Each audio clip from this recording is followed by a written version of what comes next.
بسم اللہ الرحمن الرحیم، بلا تکلف کے ساتھ میں ہوں راجانی۔ سیلاب کے بعد ایک اور سیلاب کی صورتحال۔ جی ہاں، میں بات کر رہا ہوں بھوک کا سیلاب، غربت کا، افلاس کا سیلاب، جس کو ہمارے لوگوں کا سامنا کرے۔ تقریباً 3.5 کروڑ لوگ اس سیلاب سے متاثر ہوئے ہیں اور اس وقت وہ بہت برے حال میں ہیں۔ ایون سندھ کی اگر ہم بات کریں، تقریباً 23 اضلاع میں سے 4 یا 5 ضلعوں میں سے پانی نکلا ہے، باقی جگہوں پر اسٹل پانی موجود ہے۔ تقریباً 2 مہینے پہلے یہ سیلاب کی صورتحال تھی۔ ہماری فوج، ہماری آرمی، ہماری نیوی، ہماری ایئر فورس، ہمارے رینجرز، ہماری پولیس، ہمارے اور فلاحی ادارے بہت کام کر رہے ہیں لوگوں کو خوراک پہنچانے کے لیے، میڈیسنز پہنچانے کے لیے، لیکن اس وقت بھی بہت ساری جگہیں ایسی ہیں جہاں پہ لوگ جو ہیں وہ خوراک کی کمی کا شکار ہیں۔ ایک این جی او دی سیف چلڈرن کے نام سے انہوں نے اپنی رپورٹ شائع کی، تقریباً 85 لاکھ لوگ خوراک کی کمی کا شکار ہے، جہاں خوراک پراپر نہیں پہنچ پا رہی ہے، بالکل نہیں پہنچ پا رہی۔ میں پورے پاکستان کے لوگوں سے اپیل کرتا ہوں کہ ہماری فوج کا، ہمارے اداروں کا ساتھ دیں کہ جو ہمارے پاکستانی اس وقت صرف خوراک کی کمی کی وجہ سے، بچے چھوٹے ہیں، عورتیں ہیں، بوڑھے ہیں، جو خوراک کی کمی کی وجہ سے وہاں پہ دن بدن مشکلات کا شکار ہیں، ان کی مدد کریں، زیادہ سے زیادہ اپنے ڈونیشنز دیں، امداد دیں۔ پاکستانی قوم الحمدللہ ہر کام میں بڑھ چڑھ کے حصہ لیتی ہے، تو 3.5 کروڑ لوگ ہمارے بہت پریشانی کا شکار ہیں۔ بہت سارے سندھ کے ضلع جس کی میں بات کروں، فصلیں خراب ہو چکی ہیں اور وہاں پہ ابھی دور دور تک کوئی فصل کا نام و نشان نہیں ہے۔ تو یہ بہت بڑی صورتحال ہے۔ اللہ تعالیٰ ہمارے پاکستانیوں کی مدد کریں، اور وہ لوگ جو سندھ میں، ایون بلوچستان میں، پنجاب میں، جہاں پہ بھی صورتحال ہے سیلاب کی، اللہ تعالیٰ ان کی مدد کرے اور ہم سب کو ان کی مدد کرنے کی توفیق عطا فرمائے۔ اس کے علاوہ ہم پروگرام میں بات کریں کہ اکنامکس کے اوپر، بجٹ کے اوپر ہم نے بہت سارے پروگرامز کیے، ڈالرز پہ بات کی۔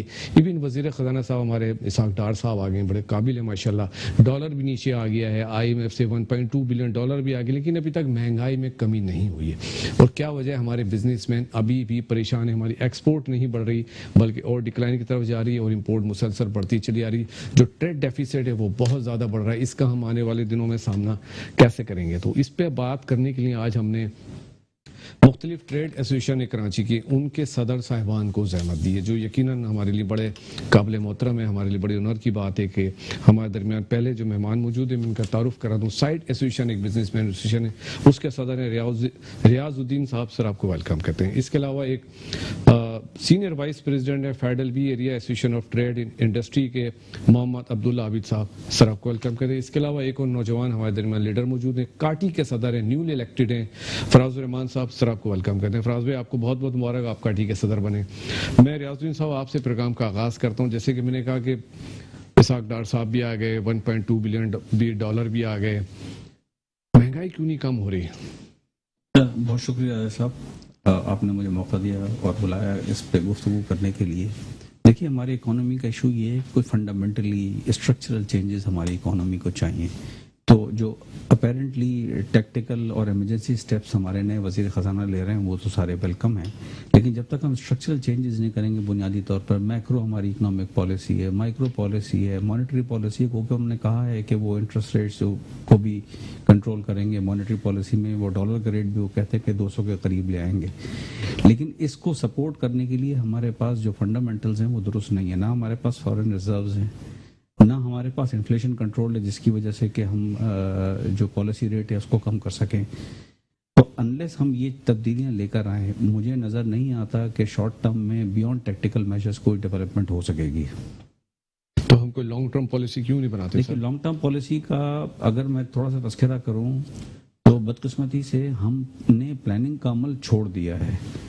ہمارا جو 5 ایئر ڈیولپمنٹ پلان ہوا کرتا تھا ڈاکٹر محبوب الحق کے زمانے میں اور بعد میں بھی بنا، وہ ہمارا ایکچولی ایک اسٹریٹجی، ایک روڈ میپ ہوتا تھا۔ دیکھیے، بجٹ جو ہے وہ صرف ٹیکس کلیکٹ کرنے کا نام نہیں ہے، بلکہ جو آپ کی آمدن ہے اس کو ایسے پیداواری شعبوں میں لگایا جائے جہاں سے کہ اس کا ریٹرن آئے تو آپ کی اکانومی چلتی ہے، اور اکانومی جو ہے وہ ملک کو چلاتی ہے۔ سر، ہم نے جو 1.2 بلین ابھی لیے ہیں، یہ کس پرپس کے لیے لیے ہیں؟ دیکھیے، یہ تو ہم نے صرف آئی ایم ایف کے بارے میں یہ کہا جاتا ہے کہ I M F is the institution جس کو دیکھ کے باقی انسٹیٹیوشنز جو ہیں وہ طے کرتی ہیں کہ انہیں کریڈٹ دینا ہے یا نہیں دینا ہے۔ وی رن آؤٹ آف کیش ابھی بھی اس طرح سے ہے کہ ہمارے پاس کوئی 7 ارب ڈالر کے قریب جو ہے اسٹیٹ بینک کے اناؤنسمنٹ کے مطابق ہمارے لیکوڈ ریزروز ہیں، اور وہ بھی سارے کے سارے بوروڈ ہیں۔ اس کا مطلب کیا ہے کہ ہم ان کو استعمال نہیں کر سکتے۔ اس میں سے بعض تو ایسے ہیں کہ جو 72 گھنٹے کے کال نوٹس کے اوپر، جیسے سعودی عرب کا آفیشیل ہے کہ وہ کسی وقت بھی کال کر سکتے ہیں، اس پہ ہم انٹرسٹ بھی پے کر رہے ہیں۔ ان کے اوپر ہم انٹرسٹ بھی پے کر رہے ہیں، ان کے اوپر ہم کمرشل ریٹ کے برابر انٹرسٹ پے کر رہے ہیں، اور اس کے اوپر مزید کل موڈیز نے اپنی ریٹنگ کو 3A کو گرایا ہے۔ اس کا مطلب کیا ہوا کہ ہماری ability to take further debt بھی زیادہ ہو گئی ہے۔ ہمارے بانڈز جو ہیں جو کہ آلریڈی 40-50% منفی پہ تھے، وہ اب جنگ کا سٹیٹس انہوں نے دنیا میں اچیو کر لیا ہے۔ تو یہ تو بڑی ڈیفیکلٹ سچویشن ہے، اور میں جیسے عرض کر رہا ہوں کہ ہماری آمدن کے ذرائع مسدود ہوتے جا رہے ہیں، ہمارے اخراجات ہو گئی ہے، ہمارے بانڈز جو ہیں جو کہ آلریڈی 40-50% منفی پہ تھے، وہ اب جنگ کا سٹیٹس انہوں نے دنیا میں اچیو کر لیا ہے۔ تو یہ تو بڑی ڈیفیکلٹ سچویشن ہے، اور میں جیسے عرض کر رہا ہوں کہ ہماری آمدن کے ذرائع مسدود ہوتے جا رہے ہیں، ہمارے اخراجات وہیں رکھے ہوئے ہیں۔ امپورٹ پہ جو پچھلے دنوں ہم نے کچھ ہمت کر کے پابندیاں لگائی تھیں، وہ ہم نے وڈرا کر لیں، جس میں لگژری آئٹمز بھی ہیں، نان پروڈکٹیو آئٹمز بھی ہیں۔ مثال کے طور پہ گزشتہ سال کے بجٹ کے مطابق، اعداد و شمار کے مطابق، ہم نے $4 ارب کی دنیا میں نئی گاڑیاں امپورٹ کر کے سڑکوں پہ لا کے توڑ دیں۔ ہم نے $2.5 ارب کے موبائل فونز جو ہیں وہ، اور یہ سارا کا سارا جو ہم نے کیا وہ ہم نے ڈیٹ کے پیسے سے، یعنی بوروڈ ڈالر ہیں، اس سے ہم نے لگژری عیاشی کی، لیتے تھے قرض اور پیتے تھے میں، اور کہتے تھے ہاں کہ ایک دن رنگ آئے گی ہماری یہ فاقہ مستی۔ تو یہ ہماری بالکل صحیح کہا کسی وقت میں غالب نے، بالکل صحیح کہا تھا عبداللہ بھائی۔ میں آپ سے پوچھنا چاہوں گا، جیسے کہ سر نے کہا کہ شارٹ ٹرم پالیسی، ہمیں کوئی لانگ ٹرم پالیسی بنانی پڑے گی، تو کون بنائے گا سر؟ جب حکومتیں آتی ہیں اپنی پالیسی چینج کر دیتی ہیں۔ دیکھیں، لانگ ٹرم پالیسی کے لیے آپ کے پاس گورنمنٹس کا تسلسل ہونا اور ان کی کنسسٹنٹ پالیسیز کا ہونا بہت ضروری ہے۔ دیکھیں، اگر آپ پولیٹیکلی پچھلے 5 سال 6 سال کے اندر دیکھیں، آپ کے وزیر اعظم آتے رہے، چینج ہوتے رہے، پھر خان صاحب کی گورنمنٹ ہے، اب خان صاحب کی گورنمنٹ بھی چلی گئی ہے، اب PMLN کی PDM کی گورنمنٹ ہے، میں سمجھتا ہوں کہ کنسسٹنٹ پالیسی ہو ہی نہیں سکتی۔ گورنمنٹ میں چینج کنسسٹنسی نہیں ہے تو پالیسی میں کیسے ہوگی؟ پھر ایک دنیا کے ویسٹرن نیشنز کے اندر یا دوسرے ممالک میں جو ڈیولپڈ کنٹریز ہیں اس کے اندر یا آپ دیکھیں گے کہ گورنمنٹس آتی ہیں، گورنمنٹس جاتی ہیں، لیکن ان کی جو پالیسیز ہوتی ہیں وہ کنسسٹنٹ ہوتی ہیں۔ مقابلہ سیاست میں ہوتا ہے لیکن اکانومی کے قیمت پہ نہیں ہوتا۔ بالکل صحیح۔ ہمارے یہاں مقابلہ سیاست میں تو ہے ہی، لیکن وہ ہماری پالیسیز کے اوپر بھی ہوتا ہے۔ ہر گورنمنٹ نئی پالیسی لے کے آتی ہے۔ اسی گورنمنٹ کے اندر PDM کے اندر مفتاح اسماعیل صاحب کی پالیسی ڈالرز کے بارے میں کیا تھی؟ اسحاق ڈار صاحب آئے ہیں، بہت ویلکم کرتے ہیں، بہت اچھا ہے کہ ڈالر نیچے آ رہے ہیں، لیکن دیکھیں کتنے کچھ دنوں میں ہماری اکانومی پرفارم کر بھی نہیں رہی۔ اور جیسے ریاض بھائی نے کہا کہ اس کی لانگ ٹرم پالیسیز کے بغیر ہوئے ہم اس سیلاب سے یا اس طوفان سے نکل نہیں پائیں گے۔ سر، یہ جو سیلاب ابھی آیا ہوا ہے، ہم تو آلریڈی ہمیں ایسا نظر آ رہا ہے گندم بھی ہمیں امپورٹ کرنی پڑے گی آنے والے زمانے میں، بہت ساری ہماری ساری کراپ خراب ہو گیا آلموسٹ، تو ہمارا تو جو ڈیٹ ہے وہ مزید بڑھ جائے اور ریزروز اور کم ہو جائیں گے، ایسا محسوس ہو رہا ہے؟ بالکل ایسا محسوس ہو رہا ہے۔ ریاض بھائی نے جیسے ابھی فرمایا کہ ہم لوگ ابھی جو فردر ڈیٹ لے رہے ہیں، فردر ہمارا جو قرضہ آ رہا ہے، وہ تو ہم پرنسپل تو پے ہی نہیں کر رہے، ہم نے جو اپنی اقساط پہ دینی ہے اس کو بھی سرو نہیں کر پا رہے۔ اچھا۔ تو اور دوسری جو سب سے بڑی چیز ہے کہ اس وقت ہمیں اپنا مقدمہ بین الاقوامی سٹیج کے اوپر پیش کرنا چاہیے کہ پاکستان نے یہ قرضے ضرور لیے ہیں، استعمال کیے ہیں، لیکن جو ہمارا حال ہے ہم یہ دے نہیں پائیں گے۔ ٹھیک ہے، جیسے کہ کیمرے کے پیچھے ہم گفتگو کر رہے تھے کہ کہیں پر بھی یہ بات آج تک کی نہیں جا رہی کہ اللہ کرے کہ یہ ہمارے ری شیڈیول ہوں اور ہم کسی پروڈکٹیو مائنڈ سیٹ کی طرف جائیں کہ جہاں پر قرضے صرف اس لیے لیے جائیں کہ پاکستان کی انڈسٹری اور پاکستان کا جو انفراسٹرکچر ہے وہ بہتر ہو، تاکہ انڈسٹری پرفارم کر سکے، ہمارا بجلی کا جو پیداواری ہماری لاگت ہے وہ کم ہو، ٹھیک ہے، ہم انٹرنیشنل سطح پہ کو کمپیٹیٹیو رہیں۔ ادروائز دیکھیں، ایک سیلاب کی آپ گفتگو کر رہے ہیں، یہ تو ایک نیچر کال تھی، ٹھیک ہے، لیکن اب جو آنے والا وقت، جو سیلاب جو ہم نظر آ رہا ہے ہمیں، جہاں پر ہم اپنی جو اکانومی ہے ہماری، وہ جس سیلاب کا شکار ہونے جا رہی ہے، میں نے ذکر کیا بے روزگاری کا سیلاب، بھوک کا سیلاب، بہت بڑا سوالیہ نشان ہے۔ دیکھیں، اس کی ہماری کوئی تیاری نہیں۔ پروفیسر رحمان صاحب، میں آپ سے پوچھنا چاہوں گا، جیسا کہ میں نے اپنے دونوں مہمانوں سے پوچھا کہ سیلاب تو چلا گیا، لیکن جو ایک سیلاب جو خدا نخواستہ ہمیں نظر آ رہا ہے، بے روزگاری کا، بھوک کا، غربت کا، افلاس کا، اس کا مقابلہ کرنے کے لیے ہم تیار ہیں، ہماری گورنمنٹ تیار ہے؟ اس کے بارے میں تو کسی نے سوچا ہی نہیں ابھی تک۔ بسم اللہ الرحمن الرحیم، تھینک یو ویری مچ۔ بات یہ کہ اس میں کوئی شک نہیں کہ اس وقت جو میں سامنے ہی لکھ رہا تھا، جو سوال آپ نے مجھے کیا، سامنے لکھ رہا تھا کہ ایک جو ہے وہ تو ڈیزاسٹر تھا اور ایک جو ہے وہ کراپ ڈیزاسٹر ہے اور ایک جو ہے وہ آپ کا اکنامک ڈیزاسٹر ہے. بات یہ ہے کہ پہلے ہی پاکستان جو ہے وہ کیونکہ ایک آپ کو پتہ ہے کہ اکنامی زرعی اکنامی کے اوپر بیس کرتا تھا. نیچرلی جب پاکستان بنا اس کے بعد جو ہے وہ انڈسٹریلائزیشن کا ایک بوم آیا, انڈسٹریلائزیشن کی طرف گیا, پھر نیشنلائزیشن آ گیا. نیشنلائزیشن کی وجہ سے ہماری انڈسٹریلائزیشن کی جو پروگریس تھی وہ سلو ہو گئی. تو ہمارے یہاں بیسیکلی اربن اینڈ رورل کے درمیان جو ایک گیپ تھا, اس گیپ کی وجہ سے ہمیشہ پاکستان کی ترقی کے اندر کمی اور پریشانی کے معاملات ہمیشہ رہے. کوئی بھی کنٹری, ڈیولپ کنٹری جو ہے وہ ہمیشہ ایک سسٹم سے چلتی ہے. بات یہ ہے کہ اگر ایک کمپنی ہے, پرائیویٹ لمیٹڈ کمپنی ہے, ایک اسٹیٹ بیس کمپنی ہوتی ہے, ایک کارپوریٹ کلچر کمپنی ہوتی ہے. ہماری یہاں سب سے بڑی مصیبت یہ ہے کہ پاکستان مملکت پاکستان کو اسٹیٹ بیس یا بادشاہت کے درمیان لگایا جاتا ہے. جیسے انہوں نے کہا کہ جی جو آتا ہے اپنی پالیسیاں لے کے آ جاتا ہے, اکنامی کی الف بے پتہ نہیں ہوتی اور جو ہے وہ اکنامکس بن جاتے ہیں. تو سب سے پہلے تو رائٹ مین اور ان رائٹ سیٹس ہونے چاہیے, اور وہ 5 سال یا 10 سال کے لیے نہیں بلکہ 20 سال کے لیے آپ کا ایک روڈ میپ ہونا چاہیے جس پہ آپ کو پتہ ہو کہ کس طرح آپ کی چل رہی ہے. اب سوال پہ آ جاتے ہیں. سوال یہ ہے کہ جی اس کے بعد جو ڈیزاسٹر شروع ہو گیا, اس وقت تقریباً فارماسیوٹیکل انڈسٹری سے 10,000 سے زیادہ امپلائی فارغ ہو چکے ہیں. ٹھیک ہے, جس میں را مٹیریل کی کمی, ڈالر کی پرائسز, فارماسیوٹیکل انڈسٹریز کو اپنی کاسٹ نہ بڑھانے کے لیے پابند کرنا. آج یہ جب ڈالر مہنگا ہو گیا, ڈیوٹی زیادہ ہو گئی, پورٹ پہ کئی دنوں کے ڈیمریجز اور وارفیج بڑھ رہے ہیں, پروڈکٹ کاسٹ تو بڑھے گی. اور پروڈکٹ کاسٹ بڑھنے کے بعد نقصان میں کون بیچے گا؟ یہ تو ہو گئی ایک انڈسٹری کا میں نے مثال دے دی. یہی ٹیکسٹائل پہ ہے, یہی آٹو موبائل کے اندر ہے. بات یہ ہے کہ آپ نے انٹرنیشنل ایگریمنٹس کیے ہوئے ہیں, چائنا کے ساتھ آپ نے ایگریمنٹ کیا ہوا, چائنیز کمپنی یہاں آئی ہوئی ہیں آٹو موبائل سے ریلیٹڈ, دوسری چیزوں سے ریلیٹڈ, انہوں نے انڈسٹریاں ڈالی ہوئی ہیں. ابھی انڈسٹری ڈالی ہیں ابتدائی اسٹیج میں, اور آپ ان کو یہ دکھا رہے ہیں کہ جی آپ کے پورٹ پہ کنٹینر جو ہے وہ 50 دن پڑے ہوئے ہیں اور آپ نکال نہیں سکتے. ٹھیک ہے, 3 مہینے سے زیادہ پورٹ پہ کنٹینرز کو ہو چکے ہیں, جس میں چلے پاکستانیوں کا تو پیسہ جی آج تک. ٹھیک ہے, اب بات یہ ہے کہ مفتاح اسماعیل صاحب نے پہلے لگژری آئٹم پہ بین لگایا. ٹھیک ہے, لگژری آئٹم میں تھوڑی سی کریکشن کی ضرورت تھی. میں نے ان کو یہ سجیشن دیا تھا کہ حضرت آپ اگر یہ جو لگژری آئٹمس ہیں ان کو بھی آپ الاؤ کر دیں, سبجیکٹ ٹو ویباک میں ایک آپشن ہوتا ہے کہ آپ جو ہے وہ فارن ایکسچینج ناٹ انوالو کا ایک جو ہے وہ آپشن ہوتا ہے اس کے اندر نا, کہ جو ہے وہ یہاں سے پیسہ نہیں جائے گا. تو آپ کے پاس انٹرنیشنل اتنے انویسٹرز جو ہیں وہ ڈائریکٹلی انڈائریکٹلی اٹیچ ہونا شروع ہو جائیں گے.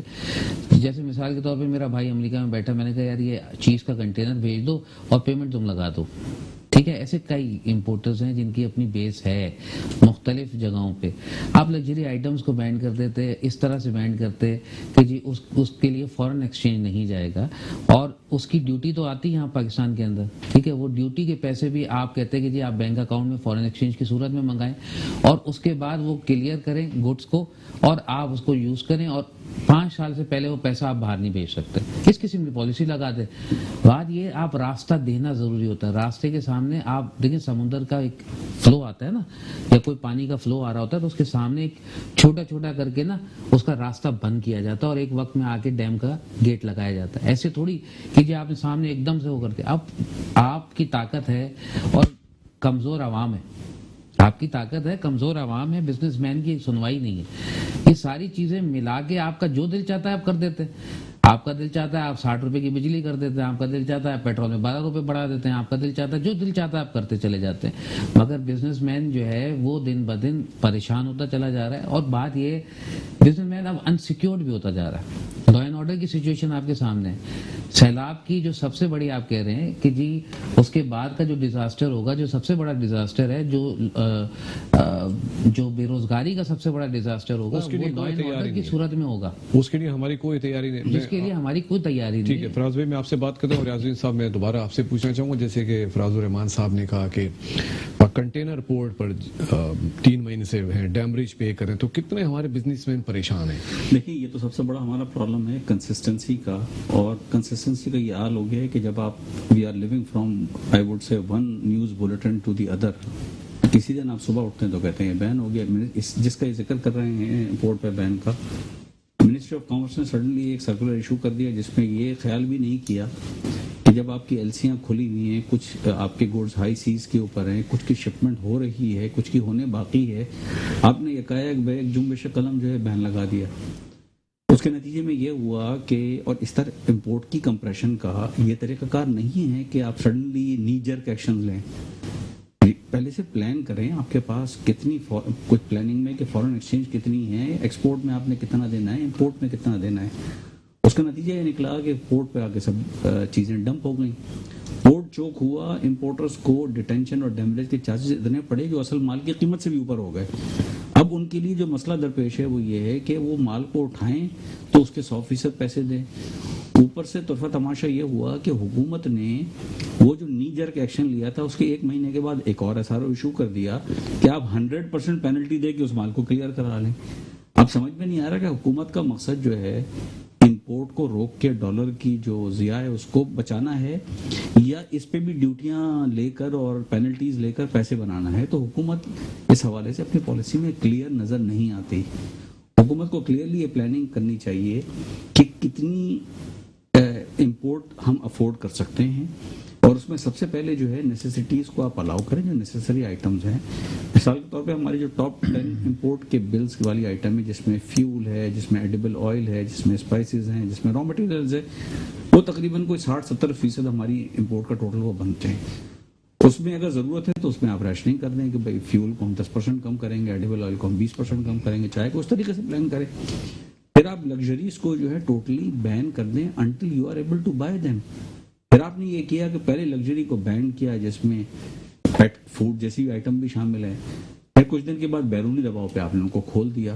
اب سوال یہ پیدا ہوتا ہے کہ اگر ہم اپنے گھر کے پیسے کو خرچ ہونے سے، کنزرو کرنے سے بچا نہیں سکتے تو پھر ہماری پالیسیز جو ہیں ہمیں کہاں لے کے سر ہم پہ دباؤ بھی تو بہت ہوتا ہے، ہمیشہ رہا ہے، دیکھیے انڈر پریشر ہمیشہ رہی ہے، ہر گورنمنٹ رہی ہے۔ ہر حکومت کا میرے خیال میں سب سے بڑا پہلا چیلنج یہ ہے کہ ہر حکومت دعویٰ کرتی ہے، اور رائٹلی سو، کہ وہ انڈیپینڈنس کے ساتھ آپریٹ کرے گی۔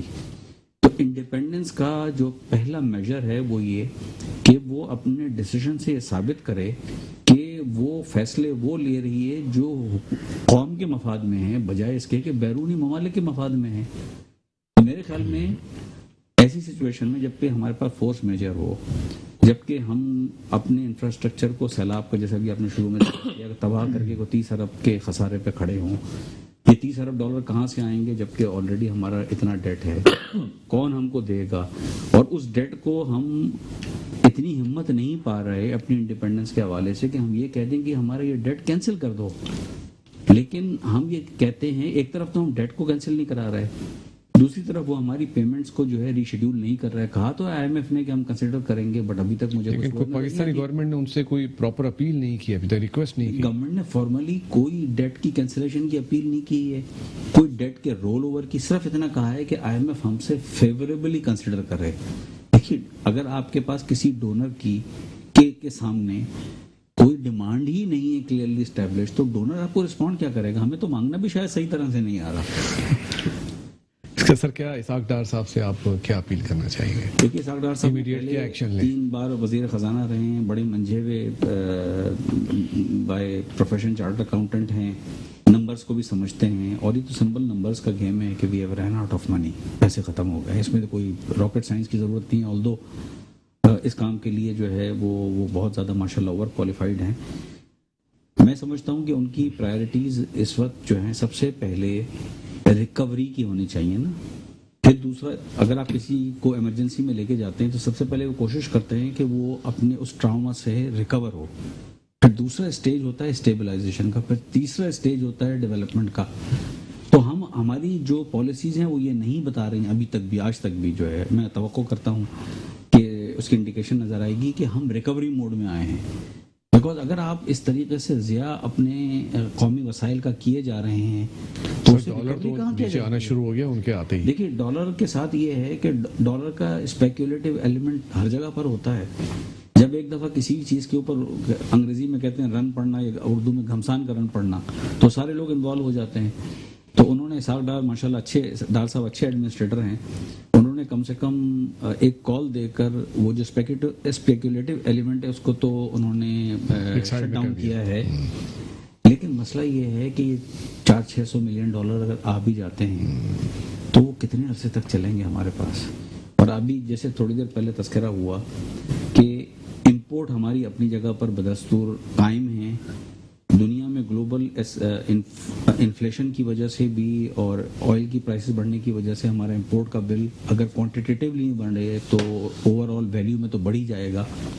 دوسرا بہت بڑا مسئلہ یہ کھڑا ہو گیا ہے کہ ہماری جو امپورٹس ہیں ایکسپورٹس جو ہیں ہماری، ان کی جو ان پٹ ہے، مثال کے طور پہ ہم کاٹن پہ بڑا ناز فخر کرتے تھے، آلدو امپورٹ بھی کرتے تھے، کاٹن کی 90% سندھ کی فصل ضائع ہو چکی ہے. اس کا مطلب کیا ہوا کہ ہمیں کاٹن ایکسپورٹ کرنے کے لیے ٹیکسٹائل ایکسپورٹ کرنے کے لیے ہمیں کاٹن امپورٹ کرنی ہے. اس کا تو ہمارے پاس بل میں گنجائش ہی نہیں ہے. اس کی وجہ سے حال میں ریسنٹلی آپ نے دیکھا ہوگا کچھ دن پہلے ہڑتال کا اناؤنسمنٹ کیا ہے ایپٹما نے، اور اس کا ایک ریزن یہ بھی ہے کہ را مٹیریل اس وقت جو ٹیکسٹائل انڈسٹری جو لارجسٹ ایکسپورٹر ہے اس کا خام مال دستیاب نہیں ہے. کاٹن بیلز بھی ہم باہر سے منگوا رہے ہیں، منگوانی مزید پڑیں گی، منگواتے تھے کچھ اپنا گیپ فل کرنے کے لیے، لیکن اب صورت یہ ہے کہ ہمیں کم سے کم اس سال اپنی 80-90% جو ریکوائرمنٹ ہے وہ امپورٹ کرنی ہے before we are able to export. ٹھیک ہے ریاض الدین صاحب آپ کا بہت شکریہ. ملتے ہیں ایک چھوٹے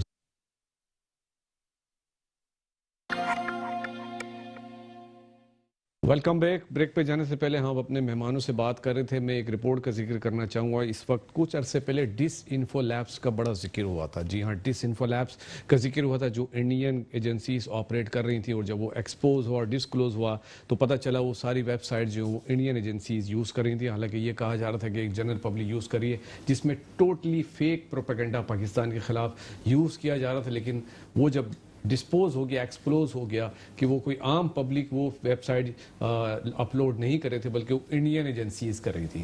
اس کے بعد یہ چینج آیا جب انڈیا بے نقاب ہوا اس وقت. اس کے بعد یہ چینج آیا کہ انہوں نے اب امریکن سے مختلف قسم کی fake N G Os, fake newspaper اور فیک ویب سائٹس بنائی ہیں جو کشمیر کے خلاف، جو کشمیری ملیٹنٹس ہیں ان کے خلاف استعمال کی جا رہی ہیں. ایسا محسوس ہوتا ہے وہ نیوز دیکھنے کے بعد، وہ اخبار دیکھنے کے بعد کہ وہ کوئی کشمیری لوگ جو ہیں وہ اس ویب سائٹس کو آپریٹ کر رہے ہیں یا اس این جی او کو آپریٹ کر رہے ہیں. لیکن ایسا نہیں ہے، بالکل بھی ایسا نہیں ہے. اور جتنی پرو کشمیری آرگنائزیشنز ہیں، ہم جب ان کو دیکھتے ہیں تو ایسا محسوس ہوتا ہے کہ کشمیر کے خلاف بات کی جا رہی ہے، کشمیری ملیٹنٹ کو ڈی مورل کرنے کے لیے بات کی جا رہی ہے.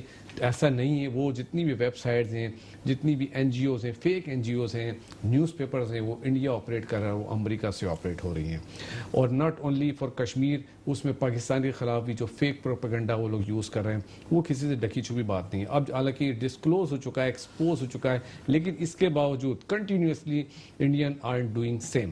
جس میں کچھ آپ کے سامنے فیک این جی اوز کا ذکر کرنا چاہوں گا جو کہ وہاں سے آپریٹ ہو رہی ہیں. جے کے پالیسی انسٹیٹیوٹ ہے، جے کے سیو یوتھ ہے، کشمیر صوفی سوسائٹی ہے، یہ مختلف این جی اوز ہیں. کشمیر انٹرنیشنل سوسائٹی ہے، ریئل کشمیر ہے. اس کے علاوہ بہت سارے نیوز پیپر ہیں، میگزینز ہیں جو ان کے خلاف استعمال کیے جا رہے ہیں. جن میں ذکر کرنا چاہوں گا میں international team and non militant spy group, monthly magazine ہے کشمیر سینٹرل کے نام سے، رائزنگ کشمیر نیوز پیپر ہے، ANN نیوز کشمیر ہے، دا کشمیر ٹوڈے کے نام سے. یہ تمام وہ نیوز پیپرز ہیں جو اس کے علاوہ جو این جی اوز ہیں جو انڈین ایجنسیز یوز کر رہی ہیں کشمیری مجاہدین کو جو وہاں پہ فائٹ فار رائٹ کے لیے اور اپنے فریڈم کے لیے اسٹرگل کر رہے ہیں، ان کو ڈی مورل کرنے کے لیے. ان کو کہنا چاہیے کہ ان کو یہ ثابت کرنے کے لیے کوئی کشمیری مجاہدین یا کشمیری لوگ یوز کریں، لیکن ایسا بالکل بھی نہیں ہے. یہ جتنی بھی فیک این جی اوز ہیں اور نیوز پیپر ہیں یہ انڈین یوز کر رہے ہیں. میں اپنے مہمانوں سے بات کروں گا دوبارہ سے. عبداللہ صاحب، جیسے کہ ہم نے بھی بات کی ریاض الدین صاحب سے، امپورٹر بھی پریشان ہے، ایکسپورٹر بھی پریشان ہے. سر پھر اس کا حل کیا ہے؟ سر یہ ایکسپورٹ تو ہماری ویسے ہی کم ہے. اس کا حل دیکھیں جی، بینگ اے انڈسٹریلسٹ میں سمجھتا ہوں کہ کنسسٹنٹ پالیسی فرسٹ نمبر پہ، اور سیکنڈ جو ہماری پیداواری لاگت ہے اس کو بہت گہرائی میں جا کر جانچنے کی ضرورت ہے. ہم لوگ اس وقت انٹرنیشنل ورلڈ کے اندر ہماری کمپیٹیونیس بہت کمزور ہو چکی ہے. اگر ہم ہم تو کمپیٹ ہی نہیں کر پا رہے. کرائسس اگر آغاز ہوتا ہے، دیکھیں بجلی کی پرائس سے آپ لے لیں، مطلب کیسی پاکستان میں کنسسٹنٹ پالیسی ہے کہ آج جو مہنگی بجلی بنا رہا ہے وہ بھی بیچ رہا ہے، جو سستی بنا رہا ہے وہ بھی بیچ رہا ہے، اور جو نہیں بنا رہا وہ بھی بیچ رہا ہے. دیکھیں کتنی کیسی پالیسی ہے. اور پاکستان کے اندر انرجی کو ڈی سینٹرلائز کرنے کی ضرورت ہے. انڈیا اور بنگلہ دیش کا ماڈل سامنے رکھ کر کے لوگ بجلی جنریٹ کریں اور بیچیں. ٹھیک ہے، یہ انرجی ہماری سب سے پہلا پیداواری لاگت کو کم کرنے کے لیے اس کے اوپر کام کرنے کی سخت ضرورت ہے. اور میں سمجھتا ہوں کہ اس ملک کے اندر میثاق معیشت ہونا بہت ضروری ہے. ہماری پولیٹیکل پاور ساتھ بیٹھ جائیں. دیکھیں اکانومی پہ ساری پولیٹیکل پارٹیز کے کچھ لوگ کام کر رہے ہوتے ہیں، 4 سے 6 لوگ کام کر رہے ہوتے ہیں. اگر یہ لوگ ساتھ بیٹھ جائیں اور کوئی روڈ میپ آنے والے وقت کے لیے 10 15 20 سال کے لیے کہ جس کے اندر یہ طے پا جائے کہ ہم ان نکات پہ سیاست نہیں کریں گے، ٹھیک ہے، اور پاکستان کو آگے لے کے چلیں گے. اگر ایسا نہ ہوا تو میں یہ سمجھتا ہوں کہ یہ جو سیلاب آپ نے پہلے ذکر کیا کہ ایک سیلاب وہ ہے جس کو آج ہم بھگت رہے ہیں، اور ایک آنے والا سیلاب ہے جو کہ بھوک کا ہوگا، افلاس کا ہوگا، بیماریوں کا ہوگا. اور انڈسٹری اس سیلاب سے نہیں پنپ پائی، کیونکہ اگر ہماری معیشت کمزور ہو گئی اور انڈسٹری اس کو سہارا نہ دے پائی اپنی پیداواری لاگت کی وجہ سے، اپنے دوسرے مسائل کی وجہ سے، جیسے فراز بھائی نے کہا کہ ہمارے پاس امپورٹ وہ مٹیریل جس کو ہم امپورٹ کر کے ہم اس میں پروسیس ہم ویلیو ایڈ کر کے ایکسپورٹ کرتے ہیں، وہی نہ امپورٹ کرنے کے پیسے ہوئے، ڈالرز نہ ہوئے ہمارے پاس، تو کیسے چلیں گے آگے؟ جیسا کہ ریاض الدین صاحب نے بھی کہا کہ ہمیں کاٹن کے بارے میں انہوں نے کہا کہ ایکسپورٹ کرنے کے لیے پہلے امپورٹ کرنی پڑے گی کاٹن، اور پھر ہم اس کے لیے فراز الرحمان صاحب جیسا کہ میرے مہمان عبداللہ بھائی نے کہا، میں آپ سے بھی پوچھنا چاہوں گا کہ ایکسپورٹر بھی پریشان ہے، امپورٹر بھی پریشان ہے، لیکن سر کوئی اس کا حل تو ہوگا نا. ہم cost of good sold, cost of manufacturing ہماری اتنی زیادہ بڑھ گئی ہے، ہم کمپیٹ ہی نہیں کر پا رہے. تو ایسا محسوس ہو رہا ہے آنے والے زمانے میں، آنے والے دنوں میں ہماری ایکسپورٹ مزید ریڈیوس ہونے کا چانسز ہے. جی اس میں کوئی شک نہیں کہ ایکسپورٹ آپ کی ابھی کرائسس میں آئے گی. 10 روپے یہ ڈالر کا گرنا جو ہے یہ بظاہر تو خوش آئندہ ہے، مگر یہ ایکسپورٹرز کو پریشان کرے گا، کیونکہ بجلی کے نرخ جو ہے وہ بڑھے ہوئے تھے، جس کی وجہ سے جو ہے وہ ظاہر کاٹن امپورٹ ہوتا ہے تو مہنگا امپورٹ ہوتا ہے، تو مٹیریل تو پہلے امپورٹ ہوگا نا، پھر اس کے بعد وہ دھاگا بنے گا، پھر اس کے بعد کپڑا بنے گا، تو وہ 3-4 مہینے پہلے امپورٹ ہوتا ہے. تو کاسٹنگ جو بائرز کو دی جاتی ہے وہ بھی اسی حساب سے دی جاتی ہے. تو ڈیفینیٹلی یہ جو ٹیکسٹائل والے پریشان ہوئے، اور جو اچانک سے انہوں نے ایپٹما نے کہا کہ جی ہم دروازے بند کر دیں گے اور یہ کر دیں گے، اس کا مقصد ہی یہ تھا کہ ان کے آرڈرز جو ہے وہ سارے کمپلیٹ کر ہی نہیں سکتے تھے. جس پہ پروفٹ آ رہا تھا ان کو وہ نیگیٹو میں چلے جائے، کتنا نقصان کریں گے. بات یہ ہے کہ دیکھیں آپ کی جو یہ آپ کی بچکانہ پالیسیز ہے، ٹھیک ہے نا، جو مسلسل آپ کے ٹریڈر کو، آپ کے انڈسٹریلسٹ کو، آپ کے اپنے پاکستانیوں کو نقصان پہنچا رہے ہیں. اگر آپ تھوڑا سا جو ہے وہ یہ دیکھ لیں، اور وہ کیا اس کی وجہ کیا ہے، کیونکہ آپ کے پاس نہ کوئی ایم ہے نہ کوئی آبجیکٹو ہے. بات یہ ہے کہ قطر کی آپ مثال اٹھا کے دیکھیں، بحرین کی مثال اٹھا کے دیکھیں، بنگلہ دیش اور انڈیا کی بات کرتے ہیں تو وہاں تو پھر وسائل میں اور لوگوں میں چلیں بہت کچھ تھا، مگر یہ کیا ہوا کہ یہ راتوں رات اتنے امیر کیسے ہو گئے. بات یہ ہے کہ انہوں نے بھی یہ دیکھا کہ ہمارے پاس ہے کیا اور ہمیں بیچنا کیا ہے، اور اس بیچنے سے ہم کیا آمدنی کر سکتے ہیں، اور جو آمدنی آئے گی اس کو لگانا کہاں ہے. ایک کاروباری طریقے سے جو بزنس مین چلتا ہے کہ جی میرے پاس یہ پیسہ آئے گا تو اس پیسے کو پھر میں لگاؤں گا کہاں، ٹھیک ہے، وہ پیسہ کھایا نہیں جاتا، ساری تنخواہوں میں برابر نہیں کر دیا جاتا، سارے پینشن میں برابر نہیں کر دیا جاتا. الٹا ہر دفعہ آپ نے بھی ان سے سوال کیا تھا ریاض صاحب سے کہ جی یہ پیسہ جو آتا ہے اس کا ہوتا کیا ہے. یہ پیسہ جو آتا ہے اسے تنخواہیں جاتی ہیں، پلینس کے بل جاتے ہیں، ان کی ٹریول ٹورزم جاتے ہیں، پرائم منسٹر ہاؤس کے خرچے چلتے ہیں، اور کون سا کام ہوتا ہے. بات یہ ہے کہ یہ اصل چیز یہ ہے کہ آپ آج یہ میرا بھائی جو ہے یہ اگر آج کمائے گا نہیں تو اپنے خرچے کو اسی حساب سے ریڈیوس کر دے گا. آپ کی کمائی نہیں ہوگی، آپ اپنے خرچے اسی حساب سے ریڈیوس کر دیں گے. میرے خرچے نہیں پورے ہو رہے ہوں گے، میں اپنی کمائی بڑھاؤں گا، نہیں تو ایٹ لیسٹ ادھار کی طرف نہیں جاؤں گا، کیونکہ ادھار وہ دلدل ہے کہ جس میں دھستا چلا جائے گا. سود تو پڑ ہی رہا ہے آپ کو. پھر فورن ایکسچینج کے جو ڈالر کا اوپر نیچے ہوتا ہے اس سے آپ کو پتہ چلتا ہے جی اربوں ڈالر آپ کا قرض، اربوں روپے آپ کا قرضہ بڑھ گیا ڈالر کی فلکچویشن سے. جی 10 روپے کم کر دیا تو ڈالر کا وہ نیچے کر دیا. اب یہ کھیل ہے. اب کب تک 75 سال میں بھی بڑے نہیں ہوں گے تو کب بڑے ہوں گے؟ بات یہ ہے کہ جنہوں نے بالکل صحیح کہا کہ یہ وقت ہے مساق معیشت کا اس وقت، اور مساق معیشت کے لیے یہ نہیں کہ یہ 3 پارٹی ہیں تو ان کے جو منسٹرز ہیں ان کو بٹھا لیا جائے. بات یہ اگر انہوں نے صحیح کرنا ہوتا تو اپنا ٹینیور گزار چکے نا، وہ 75 سال میں صحیح کر دیتے. ٹھیک ہے نا، وہ 75 سال میں صحیح کر دیتے. وہ یہ سمجھاتے تھے کہ بھائی ہم اس پہ سیاست نہیں کریں گے. ٹھیک ہے، ہمیں اپنے بزنس مین چاہیے، منیر صاحب جیسے، زبیر موتی والا صاحب جیسے جو لیڈرز ہیں جن کے اوپر آج تک ایک دھبا نہیں ہے. ٹھیک ہے، ایسے لوگ ٹیکنوکریٹس ہمارے ہوں، موجود ہوں، پالیسیز بنائیں. دیکھیں بھائی یہ ادارہ سٹیل مل خسارے میں جا رہا ہے، کیوں جا رہا ہے؟ منیر صاحب چیک کریں. ٹھیک ہے بھائی، یہی ایکسپورٹ پروموشن بیورو تھا نا، نقصان میں جاتا تھا، ایگزیبیشنیں کرتا تھا. یہی federation of Pakistan chamber of commerce تھا جس کے اندر جو ہے وہ آپ نے اوڈی لون لیا ہوا تھا. یہی فیڈریشن جب وہ چھوڑ کے گئے تو 8 کروڑ روپے کے فنڈ تھے اس کے پاس. ٹھیک ہے، بات یہ چیزوں کو دیکھیں، آپ کریڈیبل لوگوں کو آگے لائیں کہ بھائی انہوں نے جو کام اپنی کمپنی چلا سکتا ہے وہ ملک بھی چلا سکتا ہے بھائی. Of course. ٹھیک ہے، بات یہ دیکھیں، عمران خان صاحب نے ذاتی کاروبار نہیں کیا معذرت کے ساتھ. ٹھیک ہے، جب ذاتی کاروبار ہوتا ہے اور ذاتی پیسے سے کوئی ایک پیٹرول 100 روپے کا بھی زیادہ ڈل جاتا ہے تو آپ کو اس پہ تکلیف ہوتی ہے کیونکہ آپ نے وہ کمایا ہوتا ہے، اپنی جیب سے جاتا ہے، اپنے جیب سے جا رہا ہے. بات یہ ہے کہ آپ جب کوئی پیسہ ایزی منی کی جس کو عادت ہو اس کو کبھی بھی نہیں پتہ چلے گا کہ پیسے کی اہمیت کیا ہے، اس کی قدر کیا ہے. ٹھیک ہے، چاہے وہ چیریٹی کی صورت میں آئے، چاہے وہ لون کی صورت میں آئے، چاہے وہ کرکٹ کھیلنے کی صورت میں آئے، چاہے وہ اور کسی اور صورت میں آئے. ایزی منی ہے نا، آپ کو کیا پتا پیسہ خرچ کرنا کس کو کہتے ہیں؟ آپ کو کیا پتا کہ ملک اس وقت کس حالت میں؟ اگر میں ان کی جگہ ہوتا میں جلسے وغیرہ چھوڑ کے ملک کے لیے سارے پیسے دے دیتا، میں جلسے چھوڑ کے سارے سیلاب زدگان کے پیسے خرچ کرتا. بھائی پیریورٹی ہوتی ہے نا. میں ایز اے لیڈر میرے اوپر ذمہ داریاں بڑھ جاتی ہیں.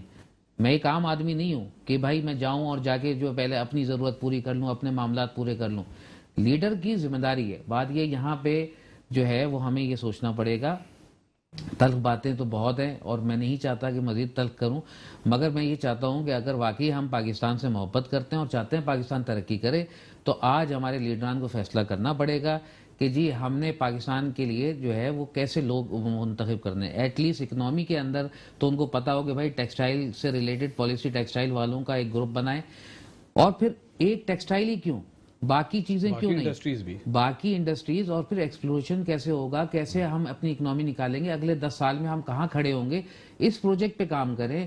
ویژن ہوتا ہے، دبئی جائیں آپ، ویژن 2020، ویژن جو ہے وہ 2040، یہ دنیا بھر میں چلتا ہے. ہمارے یہاں کوئی ویژن ہی نہیں ہے، بغیر ویژن کے سٹ پٹ دوڑے چلے جا رہے ہیں کہ جی ہم نے لون کب اتارنا ہے، یہ ہماری ڈیڈ لائن ہوگی، لون ہمارا یہاں اترے گا، یہاں سے ہم یہ چیز اس طرح سے کریں گے، ہماری یہ چیز. اب آپ نے سنا ہے نا ترکی کہ جی ترکی اس سال آزاد ہو جائے گا یا اگلے سال آزاد ہو جائے گا، اس حوالے سے جو ان کے اوپر سینکشن لگی ہوئی ہے کہ انہوں نے پیسہ نہیں لینا، انہوں نے اوپن کیا ہوا ہے.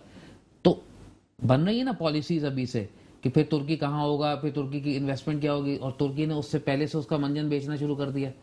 ٹھیک ہے، دنیا بھر سے انویسٹمنٹ وہاں شفٹ ہو رہی ہے نہیں ہو رہی. آپ نے کون سا منجن بیچا؟ آپ نے کون سی پروڈکٹ ایسی دی کہ بھائی یہ کام ہو جائے گا، ایسے ہو جائے گا، ایسے ہو جائے گا، ایسے ہو جائے گا؟ بات یہ آپ اپنی پراپرٹی ہے، تب اپنے بحریہ ٹاؤن جو ہے اس کو نہیں بیچ پا رہے ہیں. کیوں؟ کانسٹنٹ پالیسی نہ ہونے کی وجہ سے. اچھا بحریہ ٹاؤن بنا ہے، بہت زبردست بحریہ ٹاؤن ہے، بیچ دیں آپ اس کو. ٹھیک ہے، دنیا بھر میں سیل الاؤ کر دیں، فارنرز کو الاؤ کر دیں. ٹھیک ہے نا، کہ وہ پرچیز کریں. ٹھیک ہے، ہم بھی تو دبئی میں پراپرٹی پرچیز کرتے ہیں، ہمارے والے بھی تو انگلینڈ میں پراپرٹی پرچیز کرتے ہیں، ہم بھی تو ترکی میں پراپرٹی لیتے ہیں، تو پھر کیوں نہیں؟ بات یہ ہے کہ یہ سب چیزیں کریں. جب تک ہم یہ نہیں کریں گے ہمیں کوئی پورا روڈ میپ بنانا پڑے گا.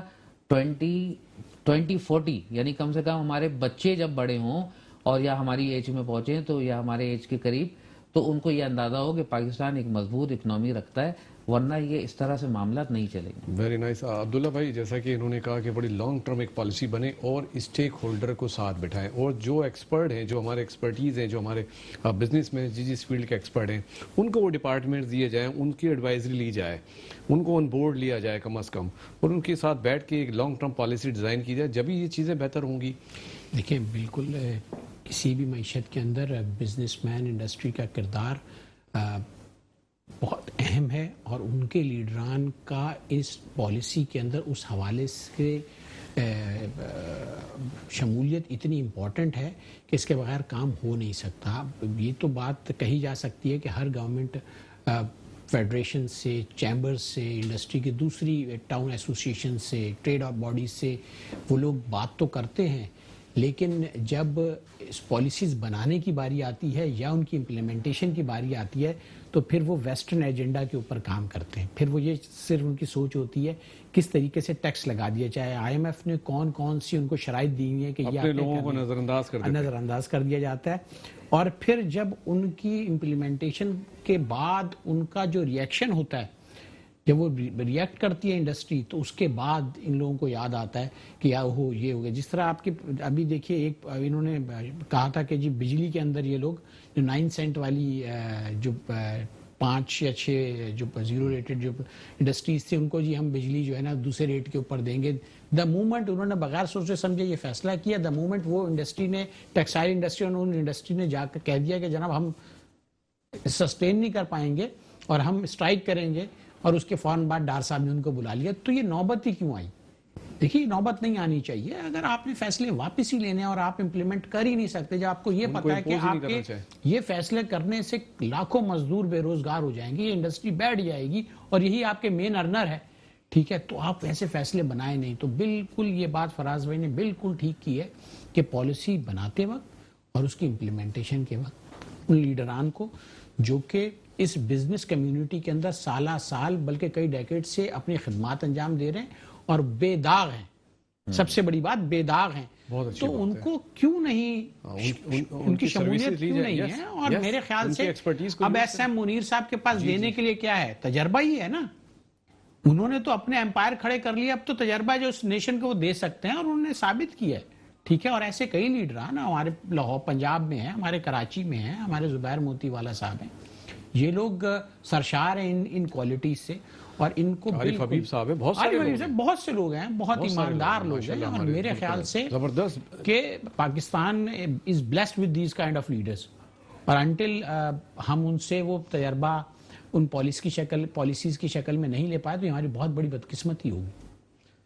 کیا امیڈیٹ چاہیں گے اسحاق ڈار صاحب سے؟ آپ اسحاق ڈار صاحب سے دیکھیں جی، سب سے پہلے تو ان کی تعریف کرنا چاہوں گا اس پوائنٹ پہ کہ انہوں نے ابھی جو 19 سے 20 روپے جو ڈالر سے نکال کے 19 سے 20 روپے جو انہوں نے بجلی کے اوپر پاک روپیز کے اندر پیرٹی کریٹ کی، یہ بہت اچھا قدم ہے. اور میں سمجھتا ہوں کہ یہ صرف 5 یا 6 انڈسٹریز کو جو ہے نا پاکستان کی انڈسٹری نہ سمجھا جائے، وہ بہت اچھے ارنرز ہیں، بالکل اچھی بات ہے، لیکن جو ہمارے وہ سپوت جو ابھی گرو کر رہے ہیں، ٹھیک ہے، ان کو بھی وہی امپورٹنس دی جائے. جنرل انڈسٹری اس میں فارما ہے، یہ لوگ ہمارے ارنرز ہیں اس سے بڑے. حالانکہ میں خود ٹیکسٹائل سے ہوں، لیکن میں سمجھتا ہوں ایک پیرٹی کریٹ کرنی چاہیے اور تمام انڈسٹری کو یہ سوچ کر کے بجلی اسی نرخ پہ دینی چاہیے دوسروں کو دے رہے ہیں، ٹھیک ہے. میں بار بار بجلی کا ذکر اس لیے کرتا ہوں کہ یہ بہت امپورٹنٹ انپٹ ہے. اس انپٹ کے بغیر کوئی بھی انڈسٹری، چاہے وہ فارما ہو، سپورٹس ہو، ٹیکسٹائل ہو، لیدر ہو، یہ نہیں چل سکتی. تو میری اسحاق ڈار صاحب سے یہ بہت شدت کے ساتھ یہ خواہش ہوگی کہ اسحاق ڈار صاحب بجلی کے اوپر اور گیس کے اوپر کچھ اس قسم کے کچھ گمکس دکھائیں کہ ہماری انرجی، ہماری جو انپٹ کاسٹ ہے ہماری یوٹیلیٹیز کی، وہ کم از کم اس قابل تو ہو کہ ہم انٹرنیشنلی کمپیٹ کر سکیں اور ایکسپورٹ بڑھا سکیں. ٹھیک ہے فراز الرحمان صاحب، میں یہی آپ سے سوال کروں گا کہ کیا ریولیوشن کس طرح آئے گا؟ اسحاق ڈار صاحب ایسا کیا امیڈیٹ ایکشن لیں؟ لیکن جی سب سے پہلے جو ہے نا کوئی بھی چیز شروع کرنی پڑتی ہے نا، سب سے پہلے زیرو پہ آنا پڑتا، ٹھیک ہے. زیرو پہ آئیے. آپ کا ملک جو ہے وہ کیا تھا جب شروع ہوا تھا؟ ایگریکلچر اکنامی تھی، ایگری بیس اکنامی تھی. یہ ایگری بیس اکنامی کیسے تھی کہ اس وقت آپ کے یہاں آبادی کم تھی تو آپ کی جو فصل تھی وہ بہت تھی. وہ پرانے اسٹائل کے اندر کلٹیویشن کرنے سے بھی اتنی فصل نکل جاتی تھی کہ وہ ایکسپورٹ ہی ہوتی تھی، ٹھیک ہے، یا گائے بکری کھاتے تھے. آخری 2 منٹ ہے جی. ہاں.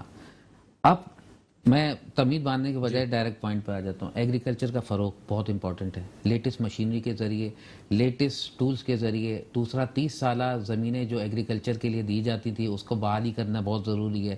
اگر آپ چاہتے ہیں کہ بیس صحیح کر لیں تو آپ کو اتنا بڑا ریونیو کی بچت ہو جائے گی. جو آپ کو امپورٹ کرنا پڑتا ہے گندم, کپاس یا یہ تمام چیزیں, یہ سب چیزیں ختم ہو جائیں گی. آپ نے صرف سولر کے ذریعے ان کو ایک پمپ لگا کے دینا ہے, کسی کو 10 ایکڑ کا ٹکڑا, کسی کو 20 ایکڑ کا ٹکڑا. ہاری خود کمائے گا, خود کھائے گا, بے روزگاری ختم ہوگی اور اس سے پاکستان جو ہے وہ within a year crisis سے باہر آ سکتا ہے. یہ میرا اپنا خیال ہے. بہت شکریہ آپ کا عبداللہ صاحب اور فراز الرحمان صاحب, آپ دونوں بزنس ایسوسیشن کے صدر ہیں. ہمارے تمام مہمانوں نے ایک بات کی کہ ہمارے محترم وزیر خزانہ صاحب اسحاق ڈار صاحب جو ہیں وہ تمام بزنس مین ایسوسیشن کو آن بورڈ لیں, جو سینئر بزنس مین ہیں ان کو اپنے ساتھ ملائیں بٹھائیں اور ان کے ساتھ مل کے ایک لانگ ٹرم پالیسی بنائیں. ان سے ہمیں بہت امیدیں ہیں, انشاءاللہ وہ کام کر رہے ہیں. کچھ ٹائم ضرور لگے گا لیکن انشاءاللہ حالات ضرور بہتر ہوں گے. میں پروگرام کے آخر میں کہنا چاہوں گا اللہ تعالی ہمارے پاکستان کی حفاظت کرے. پاکستان ہماری جان, ہماری شان, ہماری آن.